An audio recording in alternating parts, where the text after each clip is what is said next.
রংপুরের কাঁচামাল ব্যবসায়ী আশরাফুল হক হত্যার মোটিভ নিয়ে পৃথক তথ্য দিল পুলিশ ও র্যাব। ব্রিফিংয়ে র্যাব জানায়, প্রেমের ফাঁদে ফেলে অন্তরঙ্গ মুহূর্তের ভিডিও ধারণ করে টাকা আদায় করাই ছিল জরেজ ও প্রেমিকা শামীমার টার্গেট। আর পুলিশ বলছে, ত্রিভুজ প্রেমের কাহিনী থেকেই এই হত্যাকাণ্ড। আশরাফুল শামীমার সম্পর্ক মেনে নিতে পারেনি জরেজ। ছিল জরেজ আর শামীমার মধ্যে প্রেমের সম্পর্ক। জরেজের স্ত্রী জেনে গেলে ঘনিষ্ঠ বন্ধু আশরাফুলকে দায়িত্ব দেন পরকীয়া থেকে ফেরানোর। কিন্তু ডিএমপি বলছে, ঘটে উল্টো ঘটনা। আশরাফুল নিজেই পা দেন শামীমার প্রেমের ফাঁদে। 11 নভেম্বর 3 জন শনির আকড়ায় এক রুমের বাসা ভাড়া নেন। সেখানেই শামীমার সাথে কথা বলতে চায় আশরাফুল, যেখানেই বাদ সাজে জরেজ। এক পর্যায়ে রাগের মাথায় হত্যা করে আশরাফুলকে। বুধবার রাতে হত্যার পর 26 টুকরা করা হয় আশরাফুলের মরদেহ। খণ্ডিত অংশগুলো দুটি ড্রামে ভরে হাইকোর্টের সামনে ফেলে রাখা হয়। তার আগে একটি বাসায় অন্তত 24 ঘন্টা মরদেহ নিয়ে পরিকল্পনা চলে কিভাবে কি করা যায়। জারেজুল বলেছিল যে আমরা বাসাওয়ালাকে বলি যে এরকম একটা ইনসিডেন্ট ঘটে গেছে।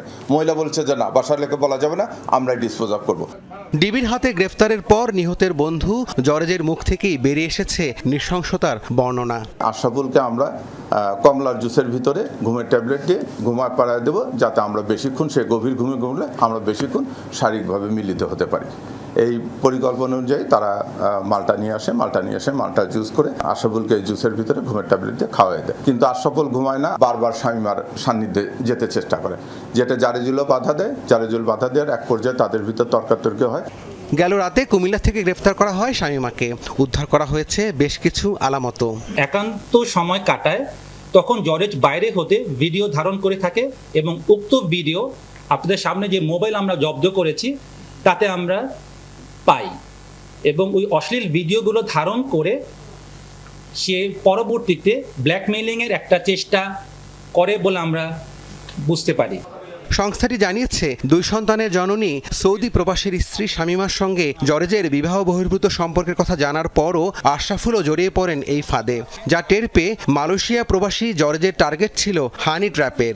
10 লাখ টাকা হাতিয়ে নিতে ধারণ করে আপত্তিকর ভিডিও। তারই সূত্র ধরে এই হত্যাকাণ্ড জানায় র্যাব। একটা হানি ট্র্যাপের মতোই ব্যবস্থা করে। রাব্বি সিদ্দিকী, যমুনা নিউজ, ঢাকা।